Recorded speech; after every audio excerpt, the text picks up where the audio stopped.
Iran executed 3 people this week. Terrible. You have vowed strong action in the past. What message would you send? Well, we've been hitting them awfully hard. I mean, I don't know if you can possibly get hit harder, but these are thugs and animals and horrible people. But you can't hit anybody harder than we've hit them. But I'm not surprised. They executed 3 young people for protesting. And do you plan to escort those ships through the Strait of Hormuz with or without allies? We're doing very well there. We're doing very well overall. You know, we don't use the strait. We don't. The United States. We don't need it. Europe needs it. Korea, Japan, China, a lot of other people. So they'll have to get involved a little bit on that one. The strait itself is. We're doing a good job, but it would be nice if the countries, including China, if the countries that use it, China uses it 90% of their energy. Japan is 95% of the energy. It would be nice if those countries would get involved. Pope Leo is calling for a ceasefire in the Middle. Pope Leo is calling for a ceasefire in the Middle East and to reopen dialogue. What do you say to the Pope? Well, sir? look, we can have dialogue, but we don't. I don't want to do a ceasefire. You know, you don't do a ceasefire when you're literally obliterating the other side. They don't have a navy. They don't have an air force. They don't have any equipment they don't have any spotters. They don't have anti-aircraft. They don't have radar, and their leaders have all been killed at every level. We're not looking to do that.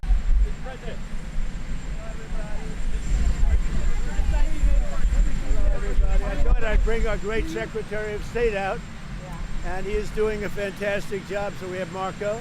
Go ahead, please. Mr. President, I wanted to ask you, Iran executed 3 people this week. Terrible. You have vowed strong action in the past. What message would you send? Well, we've been hitting them awfully hard. I mean, I don't know if you can possibly get hit harder, but these are thugs and animals and horrible people.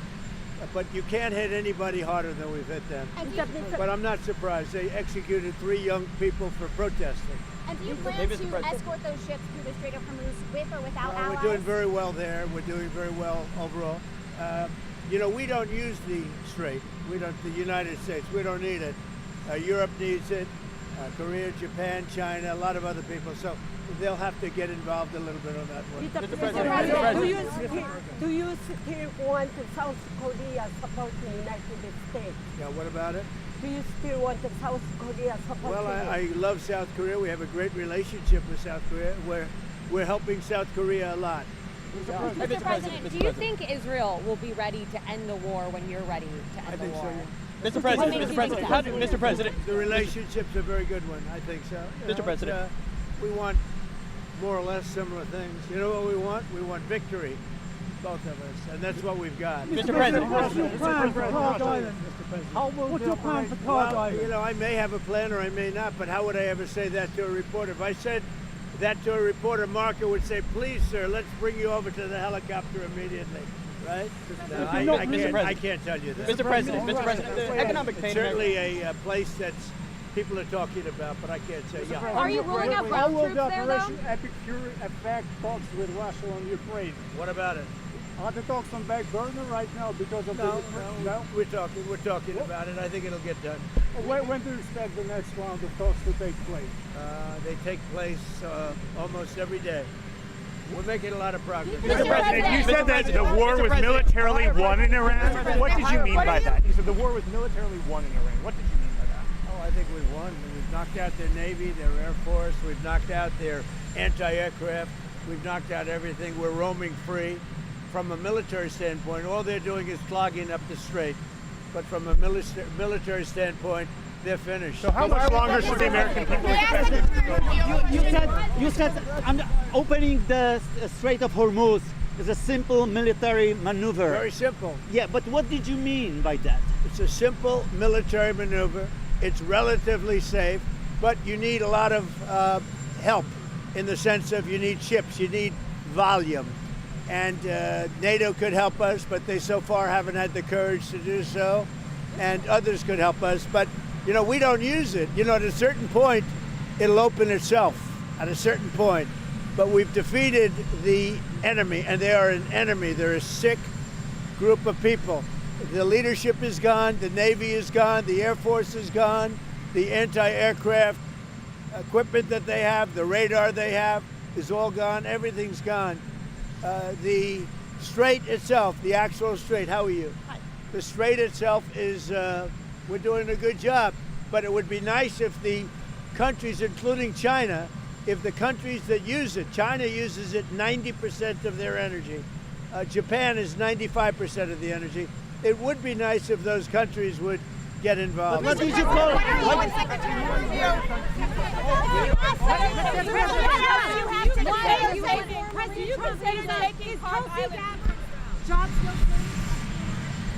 What? I thought she did a good job yesterday.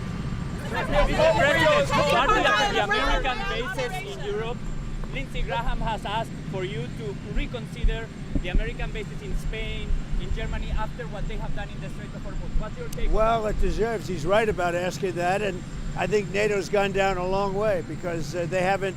I mean, they should be helping with the Strait. They get much of their energy from the Strait of Hormuz, and if Lindsey Graham said that, and don't forget, he was the big NATO guy for a while, and now he's not. And a lot of senators and congressmen, they're very upset with the fact that NATO has done nothing. Pope Leo is calling for a ceasefire in the Middle. Pope Leo is calling for a ceasefire in the Middle East and to reopen dialogue. What do you say to the Pope? Well, sir? look, we can have dialogue, but I don't want to do a ceasefire. You know, you don't do a ceasefire when you're literally obliterating the other side. They don't have a Navy. They don't have an Air Force. They don't have any equipment they don't have any spotters. They don't have anti-aircraft. They don't have radar, and their leaders have all been killed at every level. We're not looking to do that. Thank you. Thank you. Chuck Norris.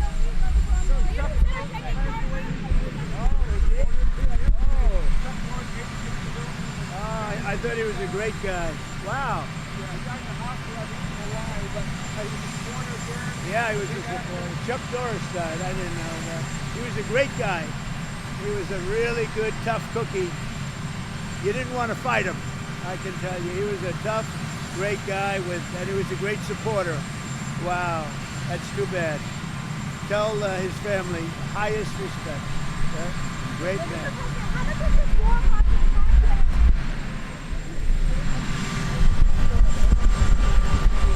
I know him. I get along with him great, and I probably would. Do you want to make a deal with him? Do you want to make a deal with Vito Bellow? Well, I get along with him very well. Are you deploying the additional troops for deterrence or to optimize your operational capability? Well, I would say this, that if I told you the answer to that question, my military people would be very happy. So we have a lot of troops, we have unlimited ammunition, we have the greatest equipment in the world, and we are decimating Iran. It's about time. And frankly, it should have been done long before me. It should have been done before other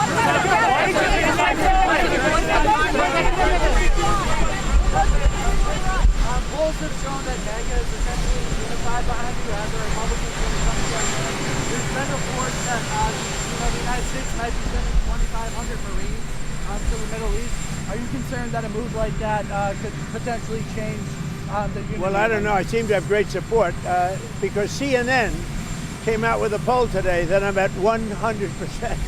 And they said they've never seen a poll like that. The CNN poll said I'm at 100%, and they've never seen that before, which is an honor. I was impressed that CNN would do that. But as far as troops are concerned, I can't tell you what we're doing. Mr. President, you took issue with Australia, Japan, and South Korea this week. Yeah, I was very surprised. Very surprised about Australia and what? What would you like them to do? Well, they should get involved, and I was a little bit surprised if they said no, because we always say yes to them. What did Australia say no to? What did Australia say no to, Mr. President? That they'll allow the U.S. to use air bases to defend the Strait of Hormuz. What's your response to that? Well, it's been a very late response in the UK. Surprised because the relationship is so good, but this has never happened before. They were really pretty much our first ally, all over the world, first ally, and they didn't want us to use the island, the so-called island, which for some reason they gave up rights to it, and I was a little surprised at the UK, to be honest with you. They should have acted a lot faster. Have you spoken with the Prime Minister? I have. Mr. President. They should have acted a lot faster. Mr. President. Did you see that your former press secretary, Sarah Sanders, was asked to leave a restaurant by staff who felt threatened by her politics? Well, her politics are right down the center. She's a good person, and that shouldn't have happened. Where did that take place, here or in Arkansas? In Arkansas. Wow, in Arkansas. That's very surprising. I love Arkansas. I won that state by so much. I think that Sarah's going to be just fine, but it's too bad. She's a good woman, Sarah. Mr. President, the price of oil is way up. The stock market is down. Did you miscalculate the cost of going into Iran? No. We're not giving a nuclear weapon to terrorist thugs, and we're knocking the hell out of them. Their Navy's gone, their Air Force is gone, their leaders are gone, their anti-aircraft is gone, everything's gone. But did you expect the economic No, effect? I expected worse, actually. Mr. President, you still support... I thought that oil prices would go much higher when I did this. You still support... We just set every record in the book, with Dow, with the S&P. Dow had 50,000, S&P had 8,000, 7,000 at levels, at speed like nobody's ever seen before. But I said I have to go off in that path and I have to take a little journey. We have to get and he would agree, but he's not going to say it. And this is not St. Patrick's Day, by the way. What are you doing with that tie? But we had to go off on a circuitous path and take care of business, and we are in the process of doing it. And I'll tell you, I think we're weeks ahead of schedule. My Secretary of State is very happy. Do you have a question for Marco? Yes. How soon? President Trump said this week that he can take Cuba. How soon can that happen? Well, I mean, Cuba's a disaster, and it's because of their communist government. It doesn't work. So I don't have any news for you on that today, other than that's been going on for 67 years. They're a disaster. It's the worst it's ever been. And what are you guys hearing from your Senate colleagues about the chances of the Save America Act passing? Well, it seems to be doing okay. It's voter ID. You have to have citizenship to vote. And I'm hearing very good things. I mean, I was hearing negative things because the Democrats are all against voter ID. They're all against citizenship to vote. They're against transgender. You know, they like the transgender thing with mutilization of your children. All of the things that we talk about. You know, we added two little elements. No men in women's sports, right? You know that. We added that. And when you add them all up, whether you take 4 or 5, I think they're all 95 to 99% issues. I hear it's going, look, it should be an easy pass, but we need Democrat votes. They don't want to approve voter ID because they cheat. They don't want to approve citizenship. In other words, we want to have citizenship in order to vote. You have to prove your citizenship. The Democrats don't want to do that. You know why, Peter? You know why? Because they want to cheat, Peter. Now, speaking of something that's more pleasant, see that? It's going to be the greatest ballroom anywhere in the world. Nothing like it. And they just started today one of the biggest pours of concrete that's ever been seen in Washington, D.C. When they're doing the construction, does it ever wake you up? It makes me happy. When I hear those pile drivers, my wife doesn't love it, but I love the sound. I love the sound of concrete. I love the sound of pile drivers. How are you, Mr. President? One question. How are you?